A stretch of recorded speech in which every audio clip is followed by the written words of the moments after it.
أعوذ بالله من الشيطان الرجيم.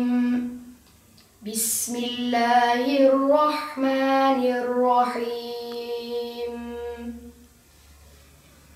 ألف لام را تلك آيات الكتاب وقرآن مبين.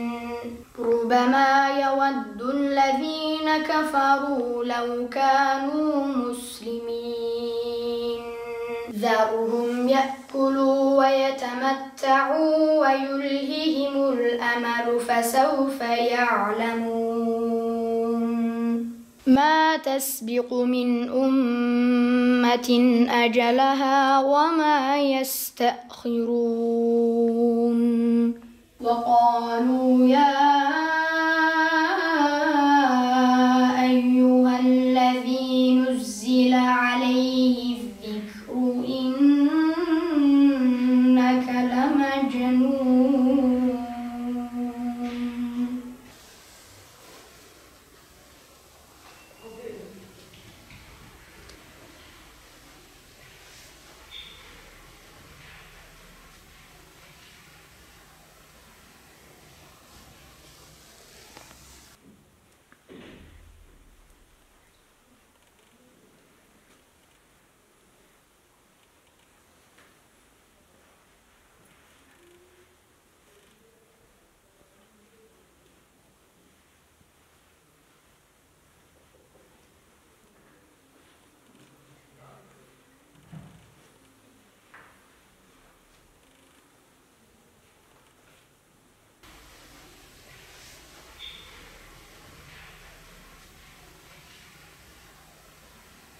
أعوذ بالله من الشيطان الرجيم. بسم الله الرحمن الرحيم.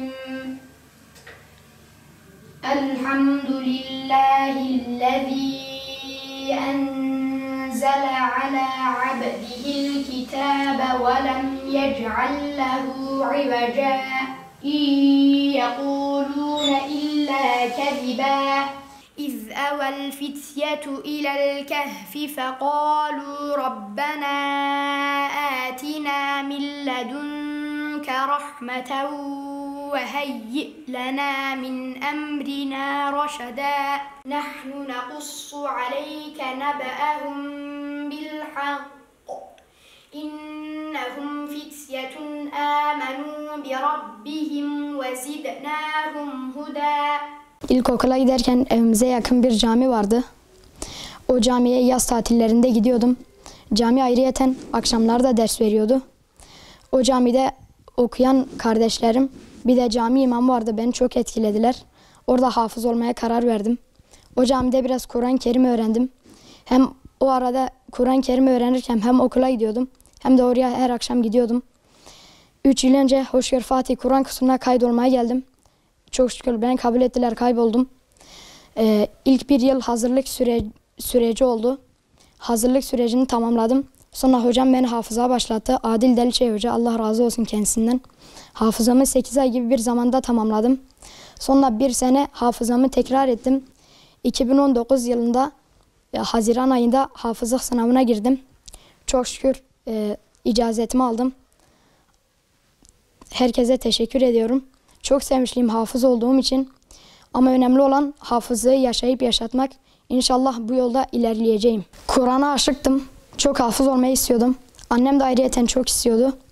O yolda ilerledim. Hiç pes etmedim. Zorluklara karşı hiç pes etmedim. Arkadaşlarımla birlikte birbirimize yardımcı olarak çok şükür hafızlığımı tamamladım. Evet, Allah-u Teala insana çok yardım ediyor. Çalışan kişiye Allah her zaman verir. Ve elleyse lil insani illa ma sa'a. İnsana ancak çalıştığının karşılığı vardır. Ayet-i kerimede buyuruyor. Çalışırsak bu olmayacak bir şey değil. Hafızamı bitirdiğimde ailem çok sevindi. Benden bilene çok sevindi annem. Arkadaşlarım da çok sevindi. Ben hafızamı bitirdiğim için onlar da daha çok şey oldu. Bizim sınıfta yapamayanlar vardı. Onlar da ne güzel sen bitirdin, biz de bitireceğiz dediler. Onlara da azim geldi. Onlar da çalışıp hafızını bitirip icazetlerini aldılar. Kur'an-ı Kerim'i yaşayıp yaşatmak bir de öğrenip öğretmek çok farklı bir duygu. anlatılamaz. Ancak insan o azimle çalışıp yaparsa anlar o duyguyu. Allah herkese hafızlığı nasip etsin. İnşallah. Hafızlık en çok istediğim ve en büyük hayalimdi. Hatta ben ilkokuldayken, ortaokuldayken bakıyordum böyle hafız olanlara, inanamıyordum 600 sayfayı nasıl ezberlemiş diye. Ama çalışınca Allah yardım ediyormuş, oluyormuş. Bundan sonraki hedefim inşallah bir hafız, bir doktor olmak. İnsanlara hem maddi hem de manevi yönden yardımcı olmak inşallah. İnşallah hafız bir doktor olmak nasip olur. Hafızlık yarışmasına bu sene başvurdum. Sonra bir ay gibi bir zaman çalıştım. İlçe yarışması oldu. 100 oldu. İlçe yarışmasında birinci oldum. 10 gün sonra il yarışması oldu. 100 oldu.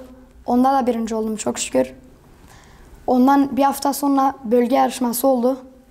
Güneydoğu bölgemizden her il katılmıştı yarışmaya. Onda da birinci oldum çok şükür. Sonra 2 hafta sonra Türkiye yarışması oldu.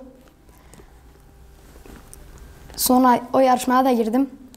Her bölgeden bir kişi vardı. O yarışmada da çok şükür birinci oldum. Allah Adil hocamdan razı olsun. Birincilerin içinde birinci olmak çok güzel bir duygu. Bana bu sevinci yaşatan Rabbime hamdolsun. Birinci olduğumu duyduğumda gözyaşlarıma hakim olamadım. Sevinçten ağladım. Hocalarım da çok sevindi o zaman. Çok güzel bir duygu, anlatılamaz.